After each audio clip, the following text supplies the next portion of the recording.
It is May 15, 2024.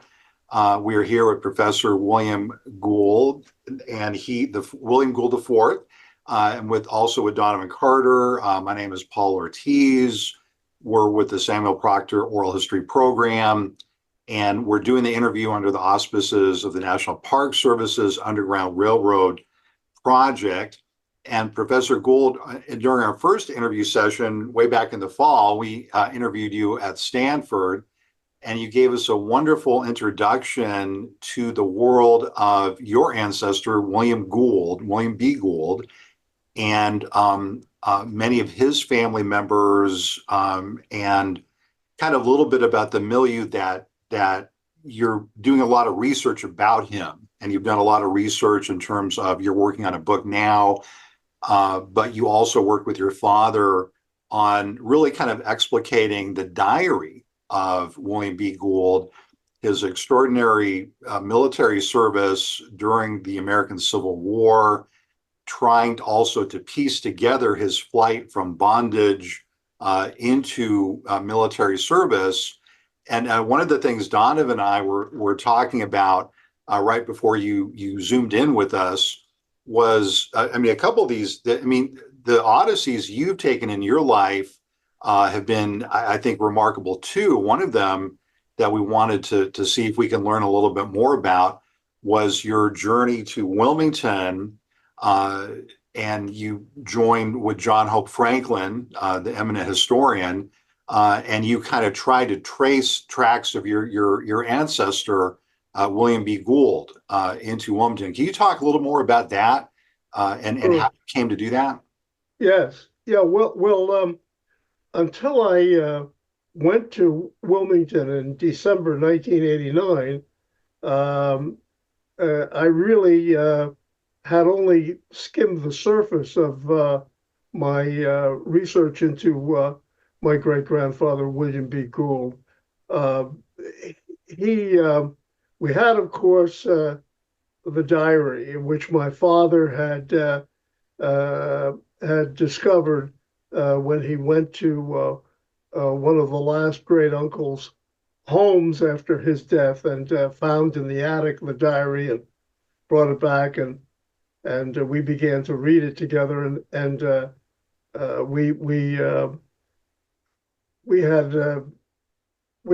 my father had told me some anecdotes about him, and I had done some poking around in the early 70s to get information from the Department of in the Interior about the petition that he had filed with them to get a pension around the turn of the previous century, toward the end of the previous century, because of rheumatism that he believed that he had acquired while serving in the on the ship, on the two ships that he served on.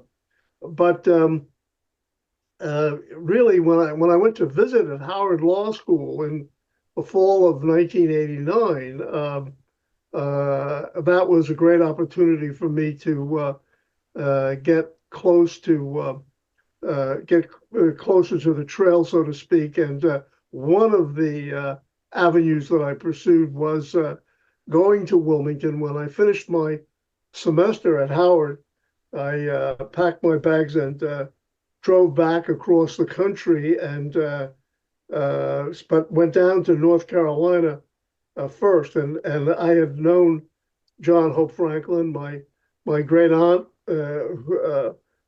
Fanny Butler Gould, who lived on S Street in Washington, had been a friend of Franklin's for years. And I met him very briefly when I was a student at the London School of Economics in the early 60s. So we had some connection.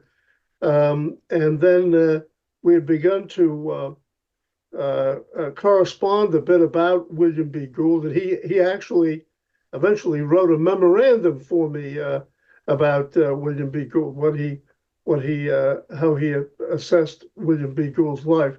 So he invited me to stay with him, and I went down to. He was teaching at Duke at that time, and I went down to Duke and spent the night there at his house and had breakfast with him and his wife before the next morning before departing for Wilmington. I always remember that he said to me that he said, "I wish I could go with you." He said, "I wish I could walk the walk the streets as you will be in search of William B. Gould." And that's just always has stuck in my mind because that, of course, was precisely what I was doing when I went down to Wilmington. I didn't know a soul.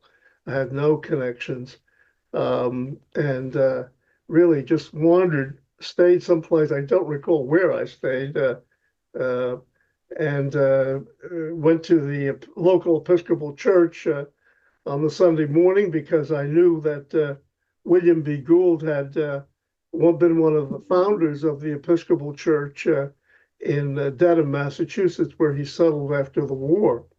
And the Episcopal Church is really in our bones because we were parishioners of the Church of the Good Shepherd there in Dedham when I was a child, and then in Long Branch, New Jersey thereafter. And been going back through childhood diaries that I had, and diaries that my father kept, and I see we were in church a lot of the time, and in the local Episcopal church. And so I went to the Episcopal church in Wilmington, but I simply I don't know, I can't recall whether I mentioned anything about William B. Gould to him. It was an all-white parish. I don't recall any blacks being there. And at that time, I didn't know that there was a black Episcopal parish downtown that had been founded after the war. I found out about that later, but of course that was after William B. Gould's departure. I drove back across the country, and I think in the wake of my trip to Wilmington, this really sparked, renewed my interest and finally brought this project to sort of a priority project. It had always been something that my father and I were interested in looking into, but there was always something else that came up that made it difficult for us to do what we wanted to do at any given time. We were trying to, at the time my father and I first started talking about this, there was nobody alive from that period, but there were still people alive who knew people from that period and who knew people from our family, we thought, and or friends that we thought. And my father and I were always going to try to pursue some of these people, but we never got around to doing this. And it was only after that first visit to Wilmington that my research was accelerated, so to speak, and I began to work on it in a much more systematic way. Well, I was in a follow-up question to that, Professor Gould. So you talked earlier, well, in our first interview, in your initial discussion with Professor John Hope Franklin was trying to figure out, if William B. Gould had been enslaved or not. And Yes. Of course, Professor Franklin had written a magnificent book on free Black people in North Carolina. Right. And he was a leader in that scholarship. And so Yes. as you were beginning to find out that, in fact, he has this connection to Bellamy Mansion, can you talk about that? Because that was another really extraordinary part in terms of his craftsmanship and. Yeah, right. Well, yeah, apropos Franklin, of course, Dr. Franklin, Professor Franklin had written this memo for me where he concluded that he didn't believe that William B. Gould could be enslaved. He had written a memo for me about 1988. I think he had come, Franklin had come to visit Stanford Law School. I was chairman of a committee in the law school that was responsible for bringing visiting professors there. And I got arranged to get, of course, I was a method in my madness. I wanted to pursue my own project with him. He wrote a memo, I think, as a result of our discussions when he was at Stanford in 1988. Well, subsequent to that first visit to Wilmington, and President Clinton appointed me to be chairman of the National Labor Relations Board when he was elected in '92. He nominated me in '93, and I got there in '90 to Washington in '94, and within the first year of my arrival, on one of the long holiday weekends, I drove down to Wilmington and attended a Civil War seminar in Wilmington. And as a result of that, I did meet some local people, particularly a woman that I'm still friendly with to this day, Beverly Tedderton, who was the historian at the New Hanover Public Library, and became friendly with her. And I visited this Bellamy Mansion in which the seminar was taking place, and I had a chance to view the very fine tapestry, the fine, beautiful work that had been done in the interior of this mansion. It made a real impression on me, and I can't recall whether it was before my next visit. I think maybe after my next visit when I came down there. I met on one of them, I met the curator of the mansion, and I talked to him about William B. Gould. And about a few weeks after I returned to Stanford, I got this very excited phone call from him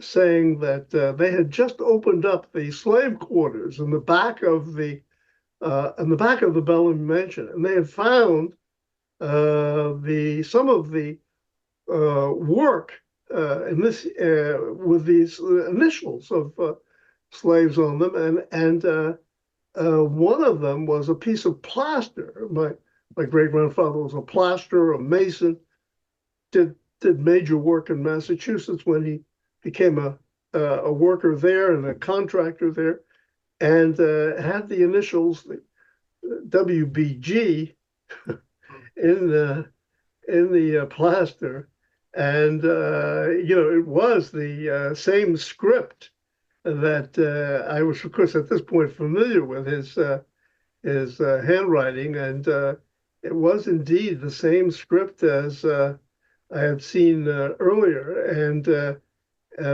through that I became aware of the fact that William B. Gould had helped to build this very elegant, one of the most elegant antebellum mansions in the South in the late 50s, while he was still enslaved in Wilmington, North Carolina, as a young man. And that there have been many avenues that I've gone down, and a door opens, and you think that this is going to lead to other things, and then the door shuts in front of you, and you try to work around it. And I remember this was one of those periods where the door opened very quickly, and I can still recall the day that he told me about it, and they told me that they had found this work, and immediately my mind flashed back to the work that I had observed and in the mansion itself. This very fine work, which was the work of my great-grandfather. There I was observing it, but not knowing that he was the man who one of the men who had done this. That, and that is amazing, Professor Gould. I'm just thinking of, when I was in grad school at Duke, and of course, Professor Franklin was such an amazing presence on campus. You could run into him. He was a walker, as you know, and he would walk around the old women's campus, the track. And, if you're a grad student, you try to create a lot of scenarios where you would somehow accidentally meet him Yeah. on the track. Because he was such an amazing person to talk with. And, Yes. I remember, I mean, I guess as a grad student, you take a lot of things for granted, but we had such amazing faculty there. And one of the things that Professor Franklin and then also Peter Wood, who was one of my professors who was there, who was kind of mentored by Dr. Franklin.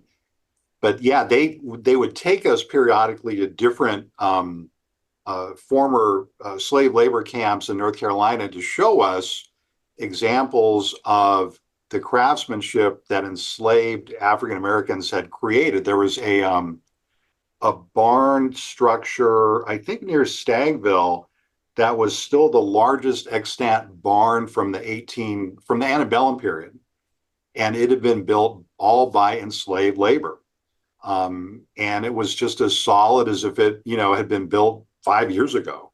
Uh, Yes. so, I so remember reading that book of his very early on in my work on free blacks in North Carolina. exactly.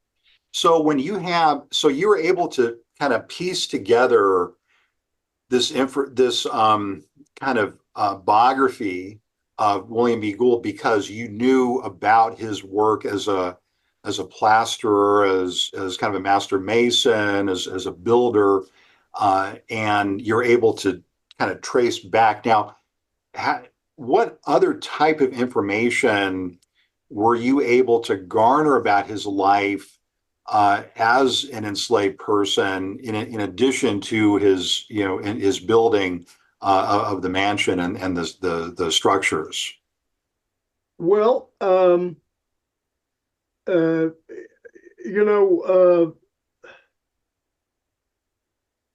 I suppose the first thing that I was able to eventually gain some insight into was his marriage to my great grandmother. Uh, he had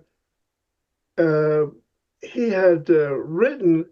He was a great correspondent. We have none of the letters now. After publication of the book, I know why we have none of the letters because my oldest son found online a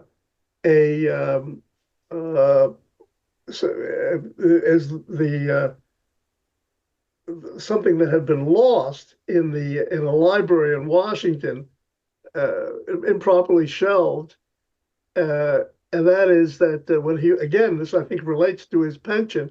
People had to see he had no pension, he had no birth certificate. He said that where he had lived, his birth certificate had been burned. There was no proof of birth. He had lost his discharge papers from the end of his service in 1865, received his discharge papers in Charlestown, Massachusetts. And so he's called upon to tell a lot about his life and in these pension papers. And the pension papers, he describes his wife and said that he had known her since they were children together. Well, in Wilmington. Well, I early on established, I can't recall at this moment how I established this, that my great grandmother was born in Charleston, South Carolina, and I wondered how this could be, how uh, uh, I he was able to know her as a child when they were even before they were teenagers in Wilmington, and it turns out that she was I discovered through newspaper articles that I got with the help of a very fine person in Nantucket, Massachusetts. I knew they had been married in Nantucket, in 1865. And I went up to Nantucket. This is also when I was at Howard. Uh, and probably more of it seems to me more of my visits were actually when I came back, when I was at the NLRB.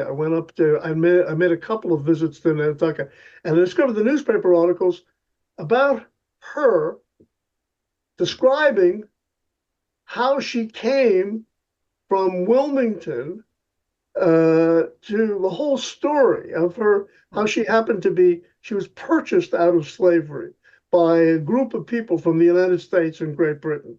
And all the people who paid for her and her mother to be purchased out of slavery.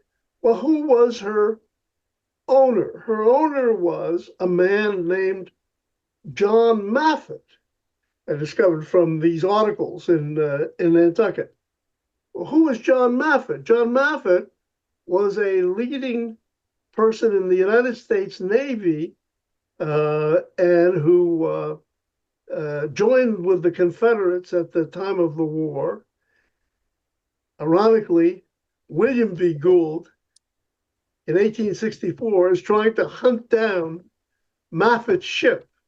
Wow. But they think Maffett's ship is in Europe, but she has gone to Brazil, and they're looking for every Confederate ship that they can find. So I found out that the Maffett connection. Maffett is a very big person in Wilmington to this very day. There are boat rides. There's a center down there named after Moffett, and so I began to find out more about her as the result of these pension papers, and I saw how they knew one another, and he corresponded with her more than anyone else during the war. When his ship comes up to Boston in the spring of 1863, he immediately, on leave, goes to see her in Nantucket. She's already in Nantucket. Many slaves came out of the South, were taken to Nantucket. Would be more difficult to be pursued. You remember the Fugitive Slave Act, more difficult to be pursued in Nantucket. He goes out there and sees her, and then the volume of correspondence increased. We discovered through this discovery that my oldest son made after my book was published that the reason we don't have this correspondence is that my great-grandmother said that they were upset about the fact that the sons of William B. Gould and Cornelia Gould were always going up in the attic and tearing the postage stamps off all this correspondence, so they destroyed all the correspondence, and we are the poorer as the result of it. But the record of all this correspondence is kept in his diary. So I began to find out, I say fairly early about his how he knew his wife to be, my great grandmother, and then their marriage. I located the place where they were married in Nantucket in 1865, and that was really a first a breakthrough. I was going at this from many different avenues. I think the biggest breakthrough in this period, again, this was when I was at Howard, was is before the age of the internet.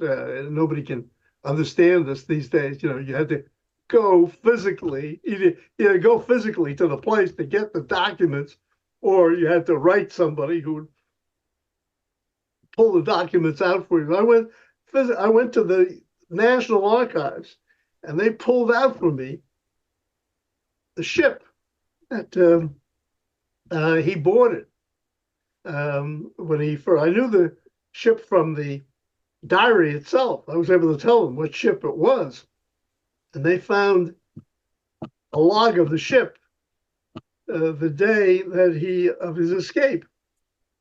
And from that, I knew, then I knew he was enslaved because it identified the 8 men, and they called them all Contraband. That's how I happen to call my book, Diary of a Contraband. And it mentioned their owners. I thought I thought a big door had opened for me in that regard. I poured through the records of his owner. And I found, you see, they had to produce records of all the slaves because of the 3/5 rule in the Constitution. They got 3/5 credit for all the blacks who were enslaved and couldn't participate in the political process. But they had to show they couldn't make numbers. They had to come up with something that would show numbers. So they showed age, sex, but not generally, at least in my research, names, no names. That's a big problem. When I don't know that people who discuss this whole business of reparations and want to provide for reparations for those forebears who are enslaved realize the hurdles that are more often than not in front of them as a result of this practice, because the names didn't matter to the owners. They didn't care about the names. They just produced the age, the sex, and such a person exists. We verify that there is such a person. I found somebody who fit his age and sex there, and but there was no name. So So who did you said you found the name of the owner as well? yes, What? yes. Yeah. What did you find? What was his name? Mm-hmm. Nicholas Nixon. Nicholas Nixon. Some of my friends kind of needled me about the fact that I have a great antipathy towards Richard Nixon, and indeed that first visit that I made to Wilmington, when I had stayed with John Hope Franklin, one of the first streets I encountered was a street called Nixon Street, and I know, and now, on one of those visits that I made when I was in Washington, I have this portion of course, I have the whole diary, but the portion of his diary, he says, as his ship comes near Wilmington, he says, I had a good look at the place that I came from. And I went out to the area where it's a place called Rich Inlet, R-I-C-H Inlet. And I can remember, I think one of my first visits down there, looking at the map and seeing where Rich Inlet was.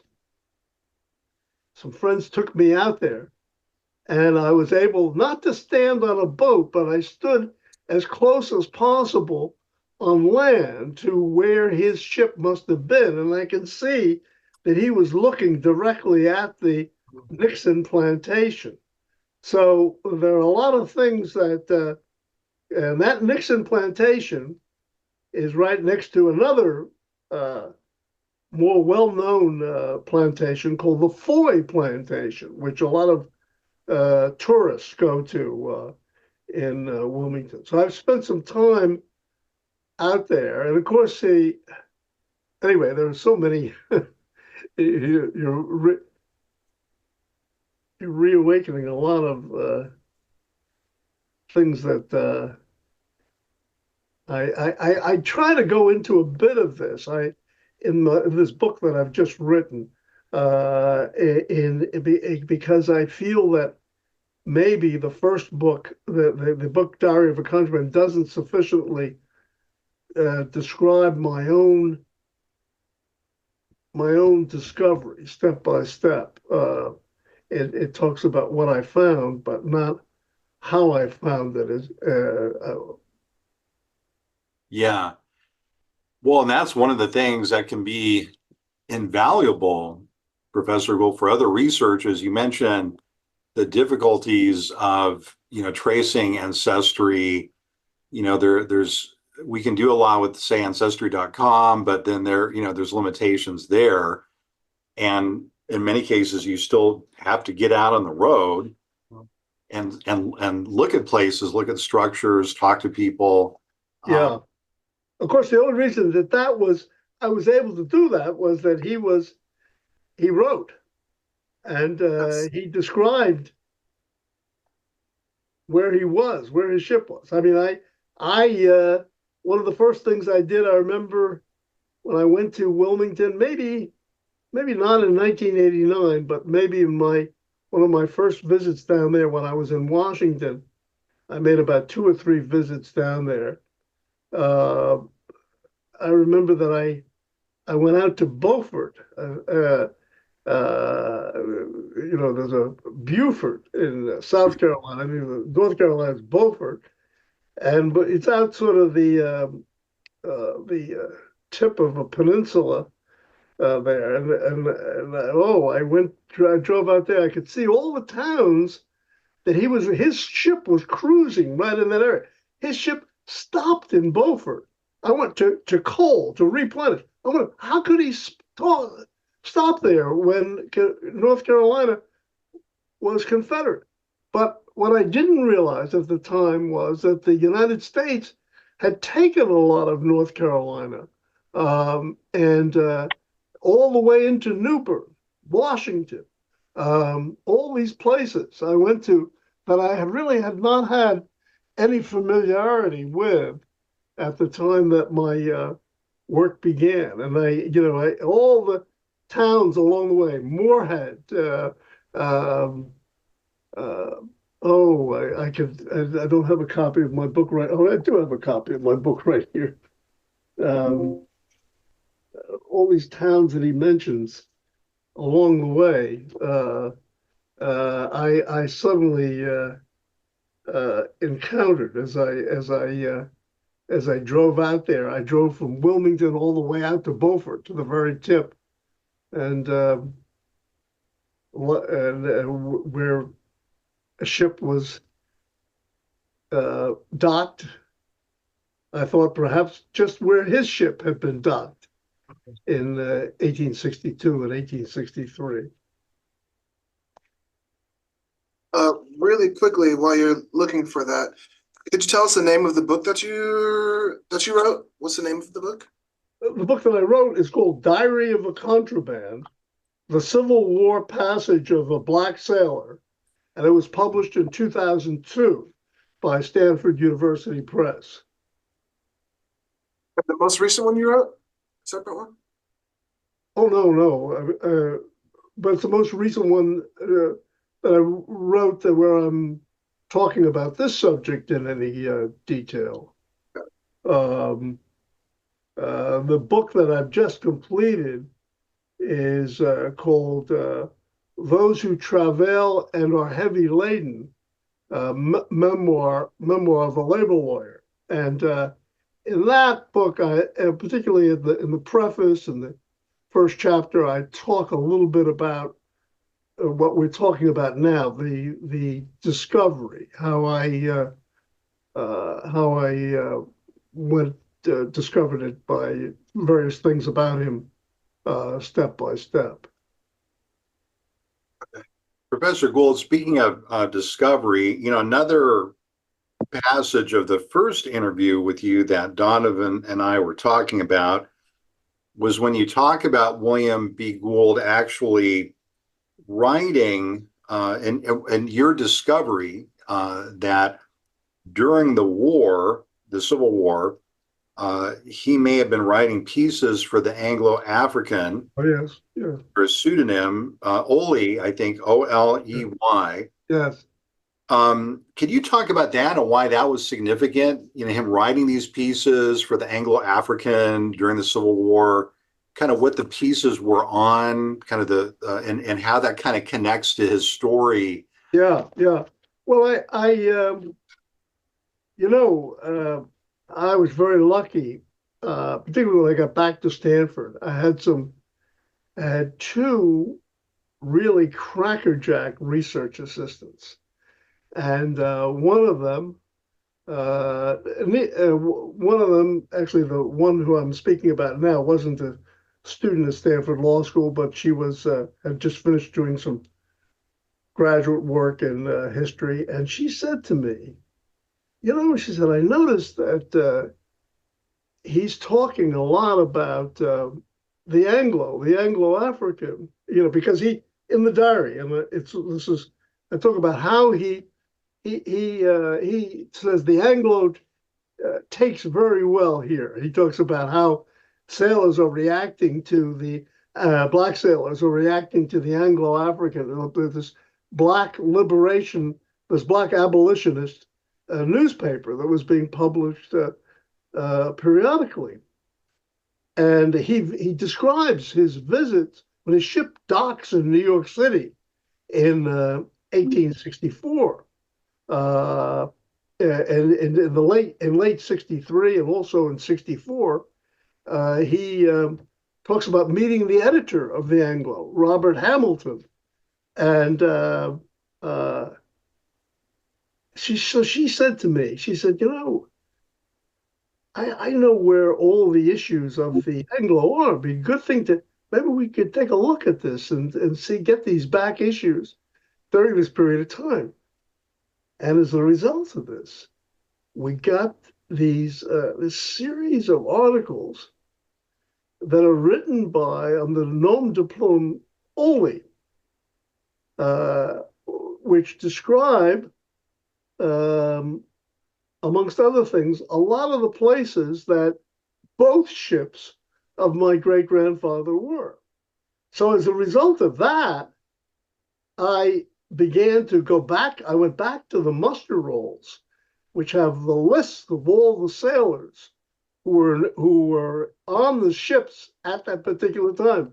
And there's only one man who fits in all the dates that we have, who's on the muster rolls, and that's William B. Gould. Wow. And the parlance, the way he describes things, he talks about would-be King Jeff, this false government, this would-be government, the kind of language the way he expresses himself in the diary, he's expressing himself in the same way. And the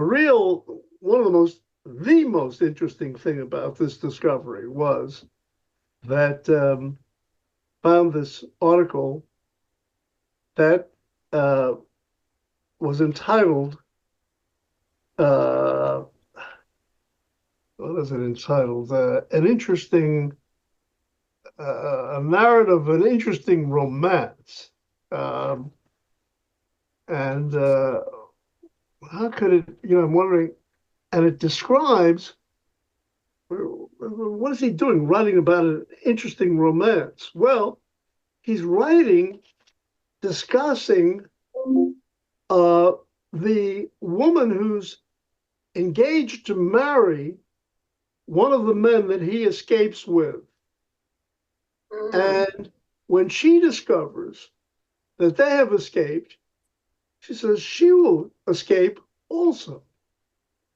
And it discusses how she escaped. Very, very dramatic escape. She is imprisoned at one point and gets out of prison and gets on a train going to the city that she believes correctly that their ship is docked in, and coming on the same train, coming on the same route in the opposite direction are her owners, but she's apparently light-skinned, and she's dressed in a Confederate uniform, and they don't recognize her. Now, and actually in his diary, he talks about her coming to the ship and coming on board. You know, it's a big thing, a woman coming on board the ship with all these men, and they marry, go to Virginia, and when his ship docks in Virginia, he goes to see them in Virginia, and he comments on some of the lovely hospitality that they give him. They're right near Fort Monroe in Virginia. And when his ship goes up there, he stops there. I became so interested in her and her husband that I gave a lecture at the Black College. Oh, my father was so interested in this Black College in Virginia. What is the name of it? Hampton? Huh? Hampton? Hampton, yes. I went to Hampton to give a lecture. And I went there to give a lecture, but I used that opportunity to try to trace him. And I traced him. I traced his descendants all the way through the breakdown of segregation. See what? Because they had separate phone books, colored phone books and white phone books, and I had them all the way through the late 1940s. But I lost them after the breakdown of segregation. But I was very interested in them. But you see, what this article does, this interesting and romantic narrative does, it describes how William B. Gould and the 7 others escaped. How the boat that they got, how they went down the Cape Fear River, and how they had to keep their sails, couldn't put their sails up because they'd be afraid that the Confederate sentries would discover them. And they went during the night down the Cape Fear River, 26 or 28, I can't recall at this moment, nautical miles. And they get out into the Atlantic, and it's there that they're picked up by these ships that are part of the North Atlantic blockading squadron. And of course, that becomes, that's where his diary commences. So, That's an incredible story. yes, an incredible story. I'm meeting next week with a long time, just talking to you about it here again. You know, I can't tell you how many lectures I've given on this. I haven't given one very recently, but a lot of people have said to me that this should be a movie because it has everything. It has romance. It has my great-grandfather's connection with my great-grandmother in Massachusetts. He goes to see it, and this chap's intended pursuing their ship. It has the sea. It has, because he not only is his ship going up and down the southern, they're part of a blockade. They're looking at North Carolina, South Carolina, Virginia. Not only that, but then in 1864 and 1865, they're pursuing Confederate vessels. That's how when they're in the Atlantic, they open the orders and they see that they're supposed to pursue Maffitt's ship, the Florida, the Confederate, the CSS Florida. They're looking for the Alabama. Very disappointed. He said they're very disappointed that that we didn't get. We're glad to hear that she's out of the way, but we're disappointed we didn't get the first shot at her. It's remarkable. Wait, well, one of the other stories, Professor Gould, we were looking at beforehand. Well, I was just thinking as you're talking, it makes perfect sense that William B. Gould would have had a connection to Abraham Galloway because, of course, Galloway became a really at the forefront Right. of Black leadership. They met in New York City. They met in New York City right within a week of the time that Galloway had met with President Lincoln. Galloway had met with Lincoln to discuss what North Carolina would look like after the war. And William B. Gould, when his ship docks in New York City, connects with Galloway, whom he must have known in North Carolina. Yeah. And they talk about I'm very interested. Very interested in Galloway. I told you I had two crackerjack research assistants. Another one of them, we're puzzled about the fact that we weren't puzzled about the fact that William B. Gould was using initials. I figured he was using initials in his car and identifying his correspondence because who knows, he might have been captured by the Confederates and they would have this diary and they could root out the people that he was corresponding with. But as it happens, I had a research assistant who pulled together some material that had just been published, just as I'm going to work on this book. And she opened up the jigsaw puzzle because she was able to place all these people that he's corresponding with. We know who they are now.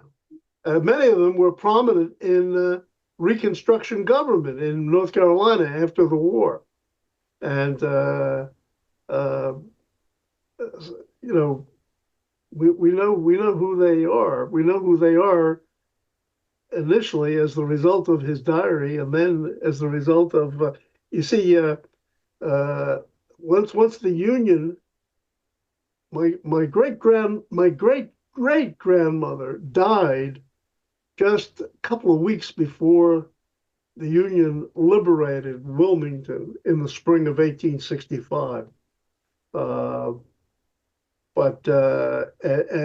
had she lived a bit longer, you see, what the United States did at the end of the war, this is how you're able to find out a lot of things about people, blacks in North Carolina at that time. They compiled these registers of people. Everybody's, how old are you? What's your name? How old are you? What kind of work have you done? It's a gold mine for people who are doing research on that period. But you got to be, the biggest one of all that I wanted. My great grandmother was gone before just a few weeks before the United States got in there.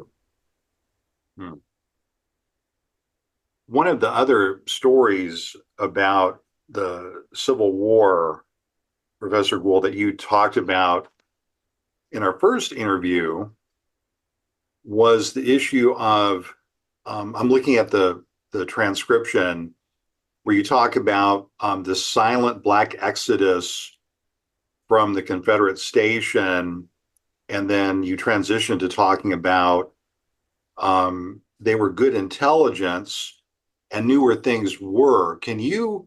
I think I know what you're talking about, but for a general audience that may not know what you're alluding to, can you kind of break that down for us? Yeah, well, see, most people think of the Black involvement in the United States military beginning because of the movie Glory with the Massachusetts Regiment in 1863, where Blacks had been excluded from the United States Army from 1793 to 1863. But this wasn't true. People don't know about the Navy. So they're about between 18,000 20,000 Blacks who served in the United States Navy during the Civil War.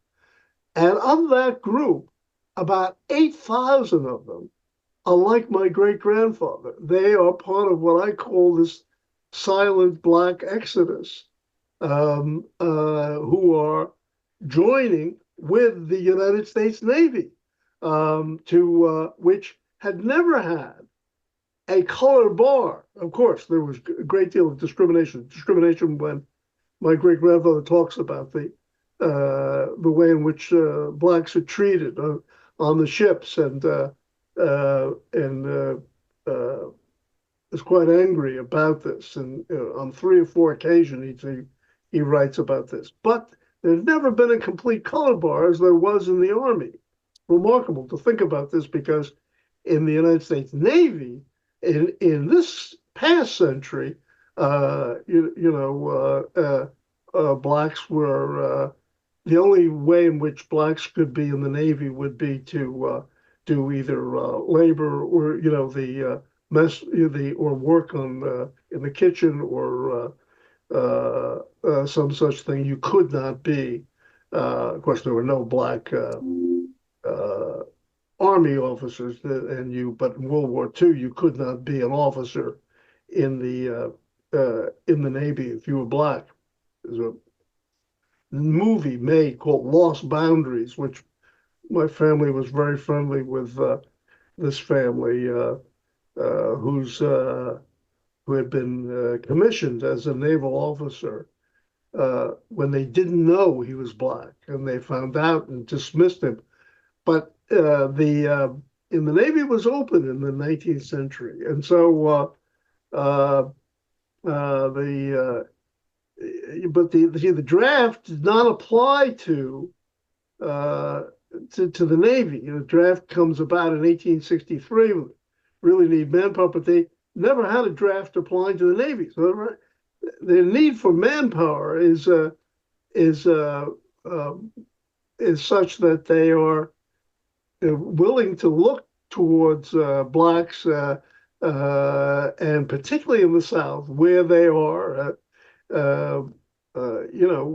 William B. Gould talks about some of the people who come on board and the information they're giving them about what's going on land, what the illnesses and smallpox, I believe, very serious. That's one of the reasons why escape became possible in 1862, because there was so much illness in North Carolina. You're dealing with a malaria, and a very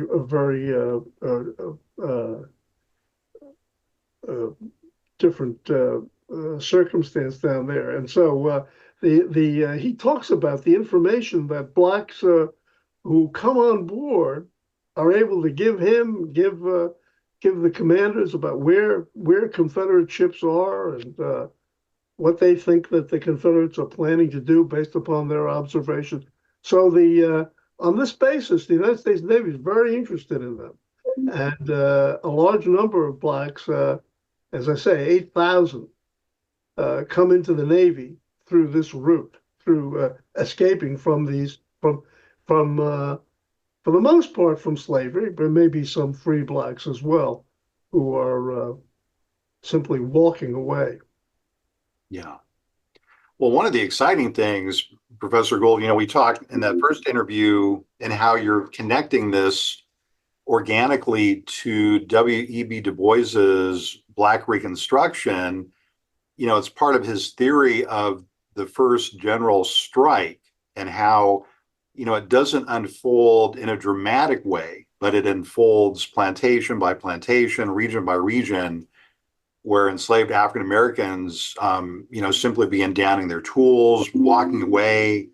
And I love the metaphor you use of a silent black exodus, because that seems to be a part of this larger movement, where you say that in the first interview, you say it's just the period when things are going to change. This allows us to kind of adopt an entirely new understanding of African American, the centrality of African American labor and people to the Civil War, because it's often thought of, Abraham Lincoln kind of had this epiphany and realized the war was about slavery, but in a sense, it's really it's people, it's that silent black exodus that's really driving a lot of the changes that are going to come. Yes. Yeah, and that give people like Abraham Galloway. I mean, I think when he goes to talk to the president, I mean, Lincoln has an understanding of that this is a person who has a base of people. It isn't just that he is this brilliant, speaker or whatever. He actually can go back and rally people but that is part of the leadership that he acquires during the war as part of this silent or not so silent black exodus. Yes. Yes. No, I think that's quite true. Uh, the yeah, this is something that is not sufficiently, of course, when I was a kid, the what was taught in the public schools in New Jersey was where I went to school was 180 degrees different from this, the idea with the traditional view of scalawags and and can't think of the other expression. Oh, carpetbaggers. Carpetbaggers, yeah. So this is what was taught. I remember when I come home I've written this book about how I come home from school. My father would say to me, I think actually I wrote about this in diary also. My father would say to me, "Hey, look, this is not the way it happened. This is something entirely. I'm giving you the correct information in school." And so this is this business of it's very much linked to what we think about today in connection with race relations, in connection with democracy, and the role that blacks have and can play and did play in a democratic system. I mean, we know who many of these people were just from his connections. The people that his friends through this escape and through other connections are in many ways a who's who of Reconstruction's leaders after the war. And he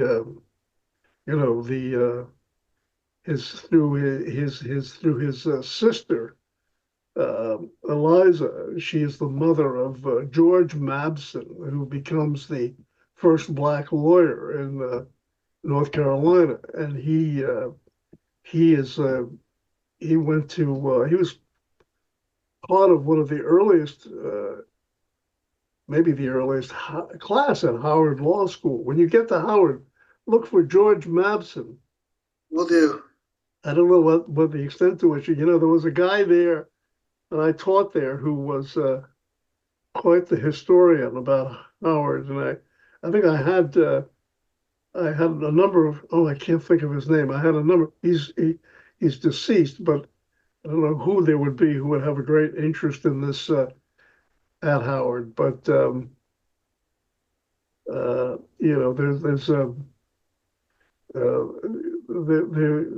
Mabson and so many of these people were prominent in the 1870s and member of the legislature, member of the Constitutional Convention, the new Constitution that they fashioned in North Carolina. Yeah. So many remarkable things happened. Well, and one of the things, Professor Gould, thinking about your childhood and what your father was trying to kind of correct in terms of what the school was teaching about Reconstruction, it just seems to me, after thinking about your narrative and your analysis, it just reminds us why Reconstruction is so very critical and why originally the people who kind of take over and dismantle democracy, it's very important for them to suppress black agency, self-activity, to make it appear as if freedom was something that was like a gift, like the Juneteenth in Florida, we have a very conflicted relationship to Juneteenth because, of course, we celebrate Emancipation Day on May 20th. That was a traditional Black holiday connected to the Third United States Colored Troops helping to liberate Tallahassee. So it's very much a self-activity story. It's not a story where people are waiting to hear about freedom. It's a story where people are the agents of their own kind of liberation. And I just love your analysis. It kind of reminds me that the corollary is almost in the 30s, like the research I'm doing, I'm working on a chapter on the rise of industrial unionism. And just learning that really, it's not really the unions that organize the sit-down strikes. It's the workers that organize the sit-down strikes. And then later the unions are able to come in. But again, self-activity is the key. And it's the thing that the people that control the educational system, kind of well, I'll just call them the post John Dewey people, they don't really want us to understand the importance of self-activity, because most of the people you're talking about, I mean, we are talking about people who were well known in one level, say William B. Gould or Abraham Galloway or Frederick Douglass or Du Bois. But most of these people in the silent Black exodus, we will never know their names, but they were critical agents of change. Sure. Yes. Yeah, it's such a large number of people, people of real consequence in this military effort and in the political reform. Well, we've taken up a lot of your time, Professor Gould. I don't know, Donovan, do you have any follow-up questions? I guess just one more question. It's about kind of what you talked about earlier. I noted it, in our last interview, we talked about, the Bible verse, Matthew 11:28, come to me all who travail and who are heavy laden. I also noted that you kind of named your memoir after that verse, and I can tell it influences you and your, you talked about how it influenced kind of your father as well. So I want, I guess, to ask, I guess, how this attitude and how this has kind of influenced your work as a labor advocate, and if you could just say it maybe briefly or. Yeah, well, I say in this book that I've just completed that I have put this in the title because I think my father had this, this is the time I remember always at this portion of the Mass, my father would look towards me when the priest said these words. And I gained the view, he had the view, I gained the view that this was the essence of anything that was important in life. And I think that in many ways, this is connected to the fact that when I finally did begin to see that maybe the law was an avenue for me, I began to think of cases like Brown against Board of Education, which came down when I was a senior in high school. And that I began to think that about where could I affect change in our society. I mean, I came up in the period of McCarthyism, and when before there was any civil rights legislation, and where Brown had just been decided, and where Jackie Robinson had just entered the first in the 20th century to enter the major leagues. And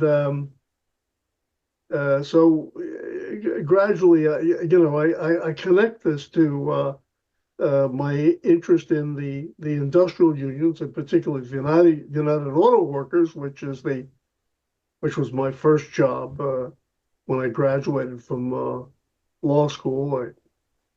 I heard Ruther speak at Cornell, and my professor, one of my critical professors, had been on the staff of the United Auto Workers before he went into teaching. And I saw reform in the workplace as a critical part of how we can effectuate change in the United States, and in doing that, and promote policies who on behalf of those who prevail and are heavy laden. And there is no such thing as a perfect person in life, but I have to say, in all candor, that my father is about the closest that it's possible to come to that. And he was, as this. It's funny. I never talked to him about this, but there's Horace Silver, the jazz pianist, plays this song called "Song for My Father," and he was truly the man. And this portion of Matthew is what he embraced, and what I like to think, in probably a more imperfect manner, I attempted to embrace. That's amazing. Well, thank you. That's that answered my question. Thanks a lot for that. I really appreciate that. Okay. All right. Keep me posted on Howard. Tell me, see what's going on out there about, and see what you can find out about Mabson out there. Yeah, I definitely will. I took a note. So Mabson makes a big appearance in Diary of a Contraband. Yeah. You look in the index and you'll see Mabson is Mabson. Oh, there are about a dozen references, more than a dozen references to Mabson in Diary of a Contraband. Okay, I definitely will do that. We have a copy at the office, so I'll make sure I look at that today. Okay. Anyway, we've kept you a long time yet again. So are there any other thoughts you wanted to share before we kind of? I think that we've covered most of the. I'm fine with what we've covered. Okay, very good. Well, as always, if there are other aspects of your narrative you want to share in the future, just let us know. Okay. Right. Well, great. All right. Well, good seeing both of you. Likewise, Professor. Thanks so much for your time today. Thanks very much. Okay. Have a good evening. We'll talk soon. All right. Great. Look forward to it. Bye-bye. Bye now. Bye-bye.